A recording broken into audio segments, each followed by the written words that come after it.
Madam ఈ loan cases విలేజ్ల నుండి చాలా వరకు వస్తున్నాయి. అంటే వాళ్ళ హెరాస్మెంట్ చేస్తున్నారట లోన్ తీసుకున్న తర్వాత కట్టమని. రూరల్ ఏరియాస్లో ఏమైతే అంటే పల్లెల్లో కొంత అవగాహన లేకపోవడము, వాళ్ళని ఊర్లో ఉంటారు కాబట్టి దబాయించి మిమ్మల్ని డీఫేమ్ చేస్తాము, నలుగురికి మీ గురించి చెప్పేస్తాము ఊర్లో అని చెప్పినప్పుడు చాలా మంది భయభ్రాంతులకు గురవుతుంటారు. అరే మన పరువు పోతుంది, ఎందుకంటే ఊర్లో కొన్నేళ్ల నుంచి కొంతమంది మధ్యలో బతుకుతూ ఉంటారు కాబట్టి ఆ సొసైటీలో నా పరువు పోతుంది, ఊర్లో వాళ్ళు నా గురించి ఏమనుకుంటారో, అప్పులు చేశాడు ఎగ్గొట్టాడు అనుకుంటారు.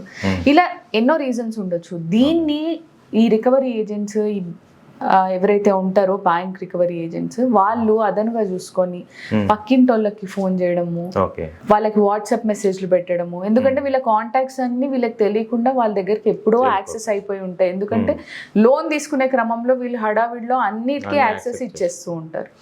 సో అట్లాంటి పరిస్థితిలో మీరు భయభ్రాంతులకు గురవాల్సిన అవసరం లేదు, మీరు భయపడిన అవసరం లేదు. ఓకే, డెఫినెట్గా మిమ్మల్ని అలా ఎవరైనా బెదిరిస్తున్నారు, మిమ్మల్ని బ్లాక్మెయిల్ చేస్తున్నారు, ఎక్స్టార్ట్ చేస్తున్నారు, డబ్బు కట్టకపోతే మిమ్మల్ని అది చేస్తాను ఇది చేస్తాను మీ పరువు తీస్తాను అంటే డెఫినెట్గా మీరు ఒక అడ్వకేట్ని అప్రోచ్ అవ్వచ్చు, లేదు పోలీస్ స్టేషన్లో కంప్లైంట్ ఇవ్వచ్చు. పోలీస్ స్టేషన్లో కంప్లైంట్ తీసుకోకపోతే you can definitely approach an advocate, ఇలా నా పట్ల బిహేవ్ చేస్తున్నారు అని.